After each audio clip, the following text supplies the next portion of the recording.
And welcome to a bit of a Christmas hangover edition of Ben's Junk. And also really just kind of an alternative edition of Ben's Junk, but I'll get back to that.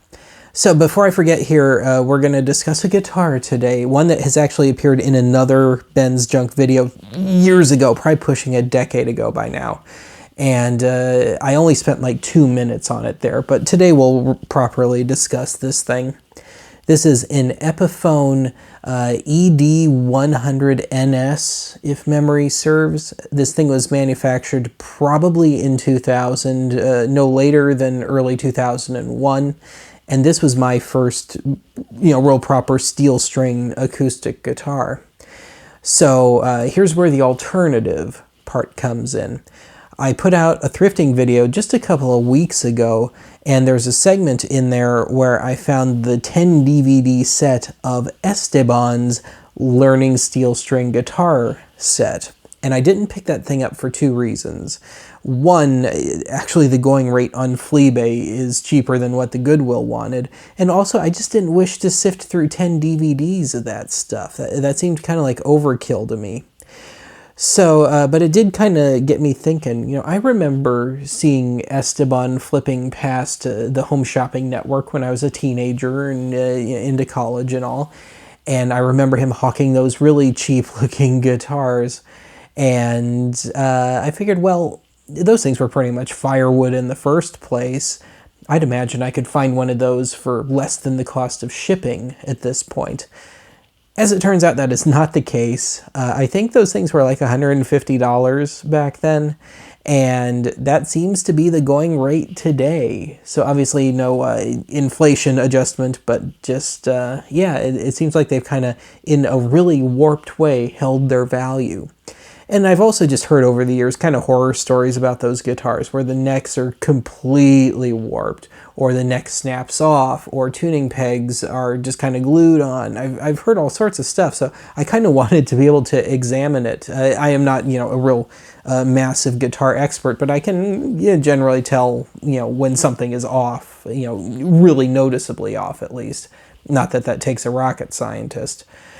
So anyway, since I couldn't, I wasn't about to spend a grand total of $200 on one of those old Esteban guitars, I figured I would dig out my first steel string acoustic because I think it's got a lot of the same characteristics as one of those Esteban deals. So anyway, this was actually a lot cheaper than an Esteban guitar. I think this was $90 at the time, if memory serves. Once you get tax on it, I'm sure it was just about $100. But I picked this up. It had to have been like mid to late May of 2001.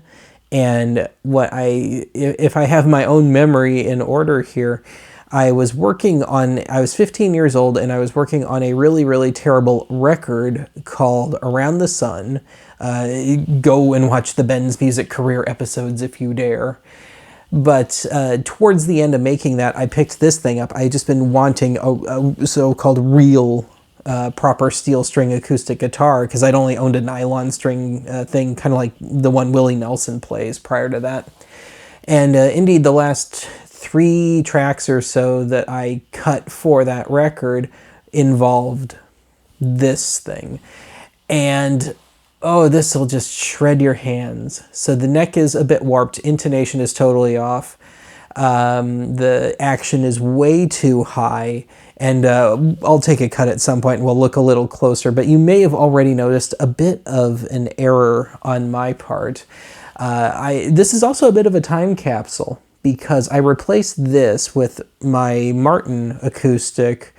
And that would have been in June of '04. So I never really touched this again. So like the strings that are on it are from no later than, say, spring of 2004. So it's truly as it was back then. So it's had 20 plus years of just kind of sitting in its own kind of weird state here. And I've mentioned in the past that my plan was, because I don't really have that great an attachment to this one, that I figured if one of my nieces or one of my cousin's kids wanted to try and take up guitar, I would give them this and see how serious they are. As I mentioned, the neck action is, or the action in general, is just way too high. It's near impossible to play a bar chord on this thing. And indeed, I'm going to embarrass myself real good with the demo segment because I have not really played anything in about 16 months now. So whenever I wrapped the Oddity Archive soundtrack back in, I think I laid down the last of those tracks in like August or September of 2023. But yeah, my fingers have gone completely tender since then. So yeah, it will get a good laugh out of me, I'm sure, with this thing. So anyway, I think there's really only one direction to go from here, and that's for me to take a cut, bust out a better microphone, or at least something I can aim at the guitar instead of just my lavalier here, and I'll demo it and I'll just kind of discuss it a little more. Alright, I've swapped out my lavalier mic for just a Shure SM57, which is just a bit out of the shot here. No significance to it, and I will pull the mic down as needed. But yeah, let's take a little closer look at this thing.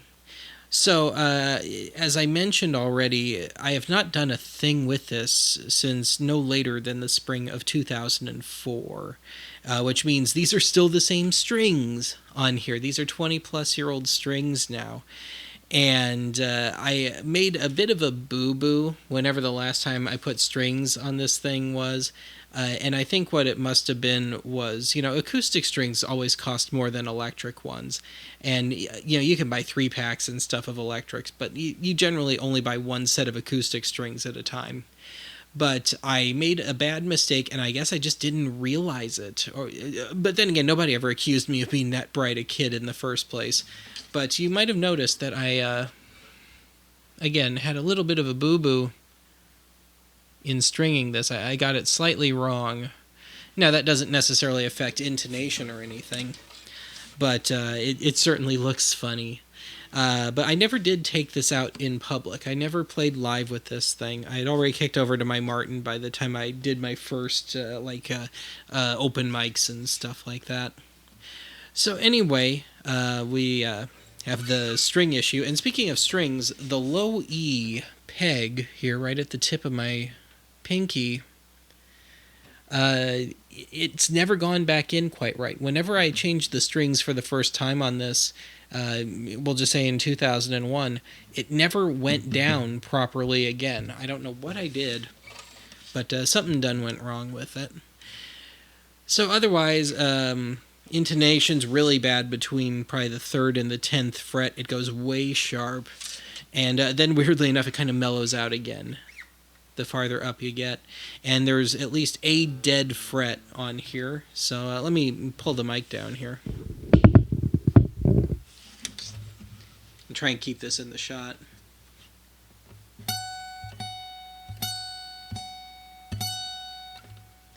So if I bend the note up,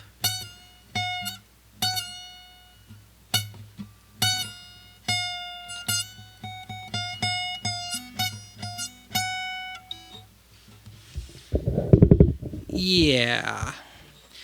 So I've already mentioned that the action is way too high on this thing. It's damn near impossible to play a bar chord on this thing. And hell, let's just try it out. Let's do the real acid test of this guitar, which I will fail, playing a F chord. Nope.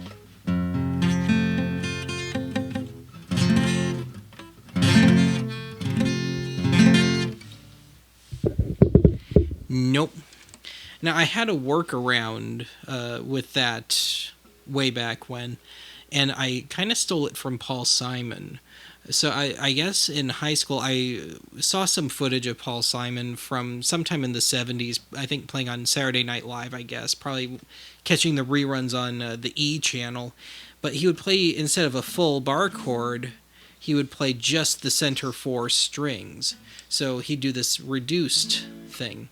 Well, okay, I can do that, so A, G,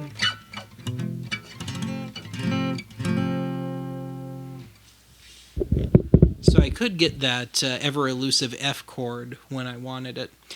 But I don't know if my ear has just gotten more sensitive with age, or if the intonation is getting worse on this thing, if the warp is getting worse on this. But I mean, just basic open chords sound a bit sour. Now, I did tune this first. This is fully properly tuned.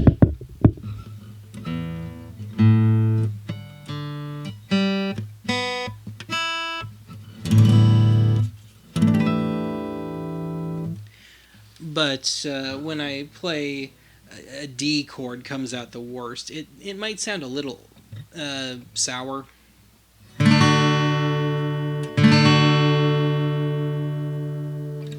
Or the basic is it in tune test, an open G.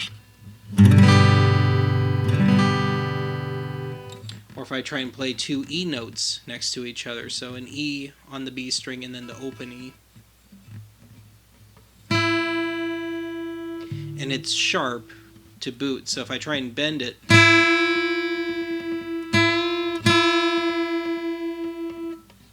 it just gets worse.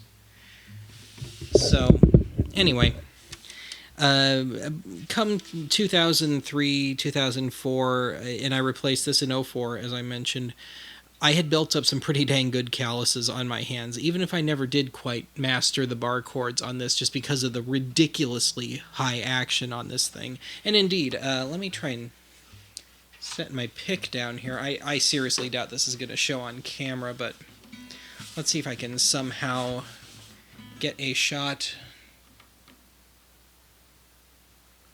Yeah, not really all that successfully, but it is even to the a non-guitar nut, and I'm not a great technician at all. I'm a pretty lousy one, actually. You can even tell there's a little bit of a bow going on there. So anyway, this does have a nice sound for solos, but it can be a real bear to play them. So the thing I remember playing most on this was the Battle at Elderbush Gulch on a thing I did called West of Elderbush Gulch. It came out in finished in 04, released in 06, but that's really mostly just me running up the C key of C scale, or I guess A minor, and yeah, let's see if I can still get anything halfway decent sounding out of this.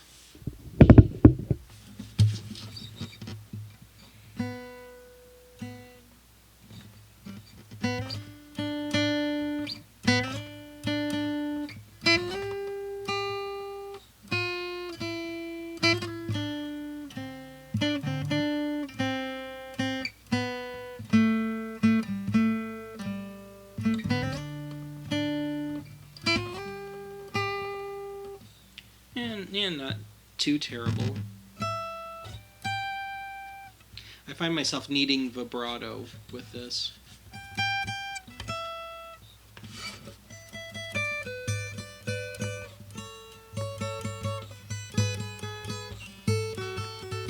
Yeah, it kind of goes sour there.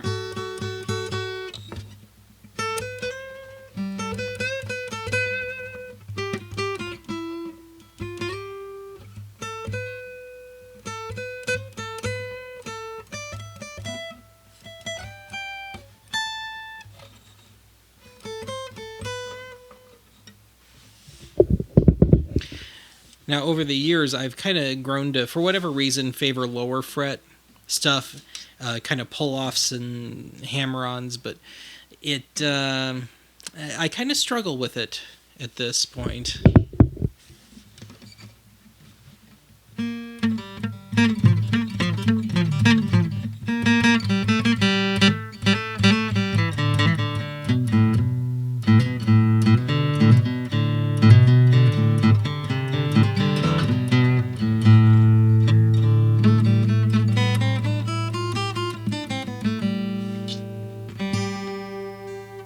And again, octaves just ain't working. But I think you get the gist of it. I think I'm going to go ahead and end it here. I see no point in going any further with this and torturing you with any more of this stuff.